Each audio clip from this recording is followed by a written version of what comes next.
В эфире новости. В студии работает Анастасия Кобузева. Здравствуйте. Вот главные темы. 91 новый случай за сутки, когда принимаемые меры по коронавирусу в регионе приведут к положительным результатам. С соблюдением всех санитарных норм голосование по Конституции пройдет в инфекционных стационарах Якутии. Поздравления на разных языках. Масс-рестлеры со всего мира отмечают ИСЭХ вместе с якутянами.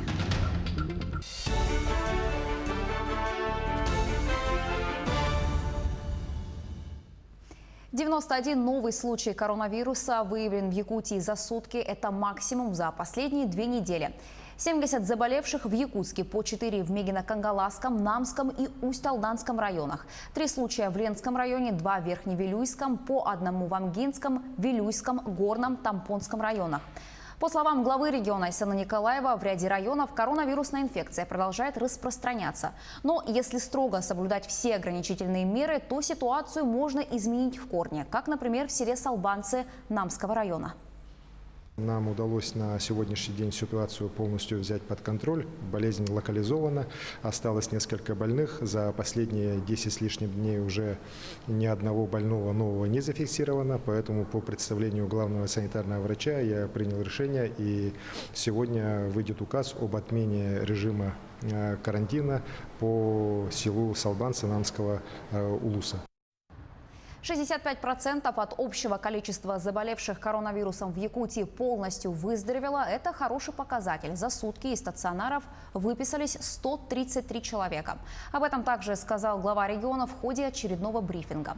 По словам Айсена Николаева, меры, принимаемые на местах, являются достаточными и в скором времени должны привести к положительным результатам. Глава региона призвал жителей республики не забывать про соблюдение профилактических мер и элементарных гигиенических норм. Особенно ответственно относиться к внутрисемейным контактам. К сожалению, к большому сожалению, на сегодняшний день могу сказать, что порядка 60 с лишним процентов заболевших – это внутрисемейные контакты. Это родители, дети. И вот как раз внутрисемейные контакты, которые происходят, они приводят к тому, что заражаются. Причем заражаются вот не только дети и родители, например, но и взрослое наше пожилое уже население, дедушки, бабушки. Есть семьи, в которых по 7-8 человек вот сейчас заболевших. Вот это, еще раз говорю, говорит о том числе и несоблюдении тех правил, которые люди должны, санитарно, которые должны соблюдать дома. Поэтому я прошу жителей республики, в особенности в тех районах, где у нас напряженная эпидситуация, вот эти меры необходимо все очень четко выдерживать. ЦИК опубликовал рекомендации избиркома по защите граждан на голосовании по Конституции. Так, комиссии смогут оборудовать площадку для голосования на открытом воздухе, если используемое на выборах помещение не в полной мере удовлетворяет требованиям эпидемиологической безопасности. В обязанности комиссии также входит организация температурного контроля на подходе к помещению или площадке для голосования. Будут организованы пункты для дезинфекции рук и выдача санитарного набора с одноразовыми масками, перчатками и ручками. ЦИК и Роспотребнадзор также рекомендуют разграничить потоки участников голосования, чтобы не допустить массового скопления людей. На вообще на саму по себе процедуру голосования будут влиять именно та санитарно-эпидемиологическая обстановка, которая в целом будет существовать в том или ином регионе Республики Саха-Якутия. Вы знаете, что у нас есть 3 зоны, и, соответственно, и меры безопасности, которые будут там применяться, они будут зависеть от этих зон. Ну, во-первых, это полная защита наших сотрудников участковых избирательных комиссий. И это обеспечение защиты граждан, которые приходят на голосование при полном их обеспечении этих средств индивидуальной защиты. Голосование по поправкам в Конституцию проведут в инфекционных стационарах Якутии с соблюдением санитарных норм. Об этом также сообщила заместитель главы регионального оперштаба Ольга Балабкина. По ее словам, для голосования в медучреждениях существуют определенные нормы, которые претерпят некоторые изменения в целях недопущения распространения коронавирусной инфекции. Никто не может лишить конституционного права на голосование лиц, которые у нас находятся в больнице. В больнице голосовали всегда. Есть правила голосования в инфекционных стационарах. они, соответственно, здесь претерпят подобного своего рода рекомендаций, которые нам даст Роспотребнадзор Российской Федерации по особенностям, и, соответственно, это голосование будет осуществлено.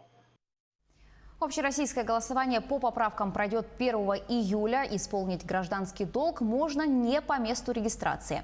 Для этого нужно подать заявление на любом участке избирательной комиссии или через портал госуслуг. Понадобится документ, удостоверяющий личность. На любом избирательном участке можно открепиться и закрепиться за другим. Все очень просто. Можно выбрать любой участок в пределах округа или другой регион. Голосующий получит вторую часть заявления, где есть QR-код. С ним он приходит в день голосования на тот участок, за которым закрепился. Его уже внесут в список. В первую очередь хочу отметить то, что мне больше всего понравилось. Это ее, конечно же, социальная направленность. То, что больше всего она теперь направлена на жизнь каждого из нас, непосредственно на нашу жизнь, на жизнь наших детей. И, например, мне очень сильно нравится ее ежегодная индексация тех пособий, которые предусмотрены в новой редакции. Это индексация пособий ежегодная, индексация ежегодная пенсионных отчислений и всех социальных начислений. В поселке Чульман будет ограничено горячее водоснабжение с 22 июня по 21 июля. На ТЭЦ пройдут плановые ремонтные работы. Это необходимо для повышения надежности теплоснабжения жителей поселка в отопительный сезон. В течение месяца энергетики выполнят плановые ремонтные работы на сетевой установке и оборудовании станции. 5 отдаленных и труднодоступных сел Хангаласского района подключились к волоконно-оптической линии связи. Теперь жители села Тумул, Синск, Кытылгюра, Едяй и Исит получили доступ к таким современным телекоммуникационным услугам связи, как скоростной интернет 4 мегабит в секунду, интерактивное телевидение, видеосервис Винг, умный дом и многое другое. Напомню, что строительство волоконно-оптической линии связи на участке Тумул-Исит началось в сентябре 2019 и завершилось в начале этого года. Финансирование в размере 80 миллионов рублей было обеспечено компанией Ростелеком. Общая протяженность линии 203 километра. На сегодняшний день у нас в деревне подключено 96 телефонов. Из них с весны после автоволокна подключено 25 абонентов на интернет. Еще заявки много на подключение. А так-то все радуются. В 21 веке невозможно представить человека, который бы не пользовался услугами интернета. Вот и в этом году нам, журинцам, посчастливилось иметь в каждом доме точку доступа интернет. В период пандемии коронавируса мы смогли участвовать в видеоконференциях в онлайн-режиме.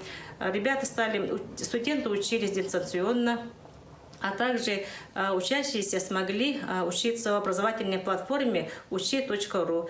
В общем, интернет – это не роскошь, а необходимость 21 века. С 20 июня абитуриенты в Якутии смогут подавать документы для поступления в колледжи региона. Приемная кампания из-за пандемии будет проходить в режиме онлайн. Обо всем по порядку Дмитрий Тымыров. Особенностью этого года будет подача заявлений от абитуриентов в электронном виде через портал образовательных услуг Якутии. Регистрация заявлений в электронной форме будет доступна с 20 июня на региональном портале образовательных услуг по адресу, который вы видите на своих экранах. Чтобы подать заявление через этот портал, необходимо иметь авторизацию на портале государственных услуг. Распоряжением правительства республики в этом году выделено 6422 бюджетных места.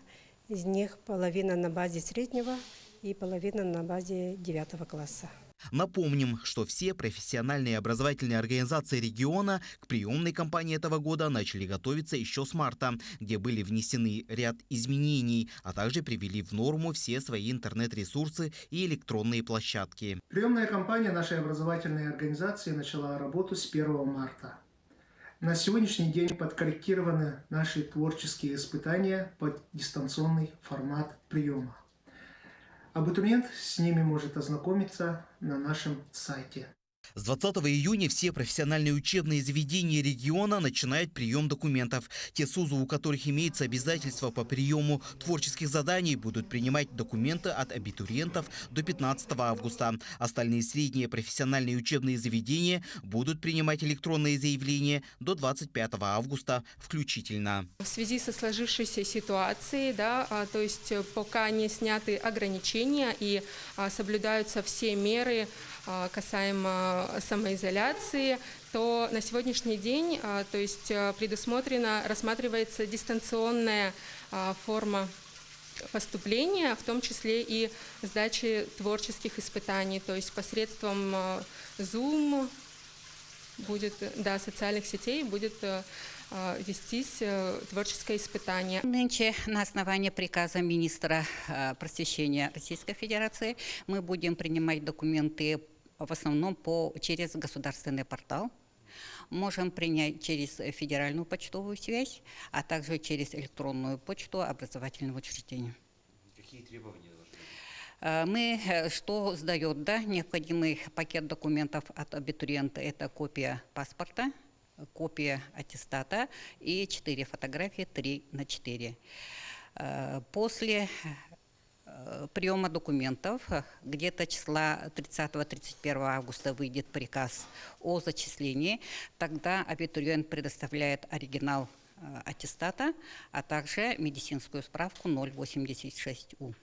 Также напомним, что по вопросам поступления в учебные заведения можно обратиться по телефонам самих учебных заведений, а также на их официальных сайтах. Помимо всего этого, также работает и телефон горячей линии поступления в СУЗы региона, который вы видите на своих экранах.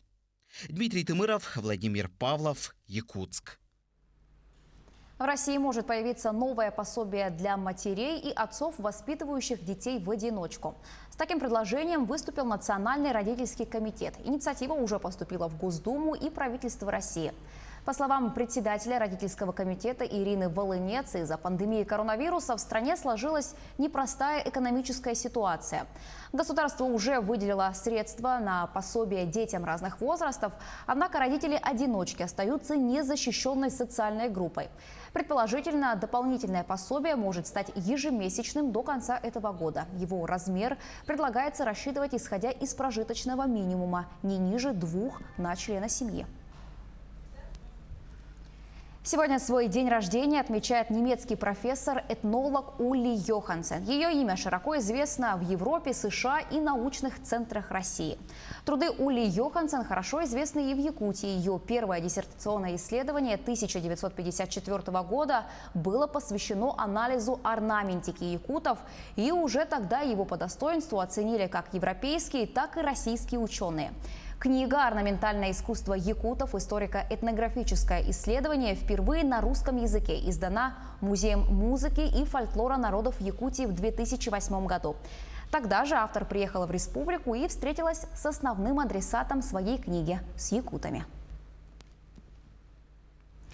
Масс-рестлинг объединяет континенты. В социальных сетях стартовал флешмоб спортсменов, посвященный празднованию Исеха. Из-за пандемии все торжества в этом году перешли в онлайн-формат, и приобщиться к этому действию решили и масс-рестлеры со всего мира. Они поздравляют якутян с главным праздником народа Саха. Подробности смотрите в следующем сюжете.